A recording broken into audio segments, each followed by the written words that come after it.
Thank you for joining us. I'm here with the prosecutors and investigators who have worked diligently on the investigation of criminal attempts to interfere in the administration of Georgia's 2020 presidential election. Today, based on information developed by that investigation, a Fulton County grand jury returned a true bill of indictment, charging 19 individuals with violations of Georgia law arising from a criminal conspiracy to overturn the results of the 2020 presidential election in this state. The indictment includes 41 felony counts and is 97 pages long. Please remember that everyone charged in this bill of indictment is presumed innocent. Specifically, the indictment brings felony charges against Donald John Trump, Rudolph William Louis Giuliani, John Charles Eastman, Mark Randall Meadows, John Cheeseborough, Jeffrey Clark, Jenna Lynn Ellis, Ray Stallings Smith III, Robert David Cheeley, Michael A. Roman, David James Schaefer, Sean Micah Tresher Steele, Stephen Cliffgard Lee, Harrison William Prescott Floyd, Travion C. Cootie, Sydney Catherine Powell, Kathleen Austin Latham, Scott Graham Hall, and Misty Hampton, also known as Emily Misty Hayes. Every individual charged in the indictment is charged with one count of violating Georgia's Racketeer, Influenced, and Corrupt Organizations Act through participation in a criminal enterprise in Fulton County, Georgia, and elsewhere to accomplish the illegal goal of allowing Donald J. Trump to seize the presidential term of office beginning on January 20th, 21.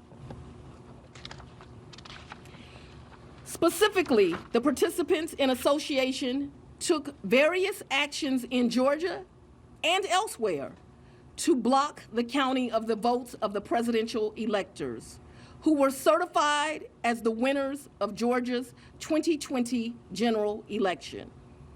As you examine the indictment, you will see acts that are identified as overt acts and those that are identified as predicate acts, sometimes called acts of racketeering activity. Overt acts are not necessarily crimes under Georgia law in isolation, but are alleged to be acts taken in furtherance of the conspiracy. Many occurred in Georgia, and some occurred in other jurisdictions and are included because the grand jury believes they were part of the illegal effort to overturn the results of Georgia's 2020 presidential election. The acts identified as predicate acts or acts of racketeering activity are crimes that are alleged to have been committed in furtherance of the criminal enterprise. Acts of racketeering activity are also charged as separate counts in the indictment against those who are alleged to have committed them. All elections in our nation are administered by these states, which are given the responsibility of ensuring a fair process and an accurate counting of the votes. That includes elections for presidential electors, Congress, state officials, and local offices. The state's role in this process is essential to the functioning of our democracy. Georgia, like every state, has laws that allow those who believe that results of an election are wrong, whether because of intentional wrongdoing or unintentional error, to challenge those results in our state courts. The indictment alleges that rather than abide by Georgia's legal process for election challenges, the defendants engaged in a criminal racketeering enterprise to overturn Georgia's presidential election result.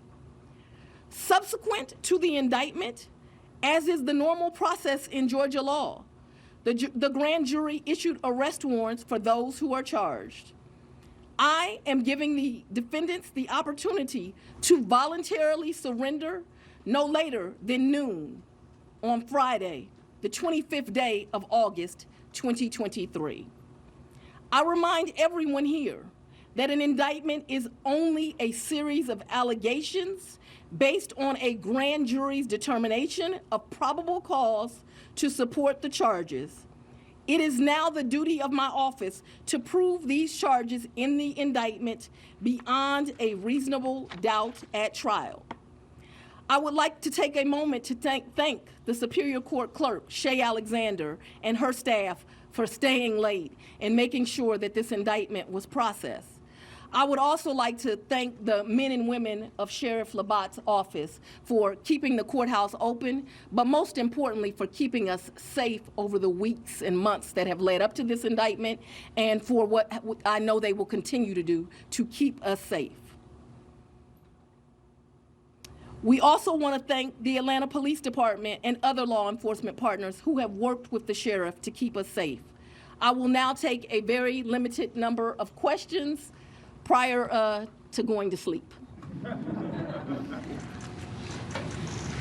I'll go first. If you don't mind, Surveil 11 to 11 alive. Quick question: can you clarify in Georgia the mandatory minimum when it comes to RICO charges, whether it's servable by probation or how that might play out? The RICO charges has time that you have to serve, so it is not a probated sentence. Madam District Attorney, what's the timetable for your trial? What is the timetable for the trial? Yes. As you know, in this jurisdiction, trials are set by the judges. And so it will be the judge that sets the date of the trial. This office will be submitting a proposed scheduling order within this week. However, that will totally be at the discretion of the judge. You're the fourth person, the fourth jurisdiction now to indict Donald Trump. Do you believe you need to be the fourth one to try him, or could you move it up? Do you want to be the first to try him? I don't have any desire to be first or last. I want to try him and be respectful for our sovereign states. We do want to move this case along, and so we will be asking for a proposed order that occurs a trial date within the next 6 months. Have you had any contact? Earlier today, there was a fictitious document, according to the Fulton County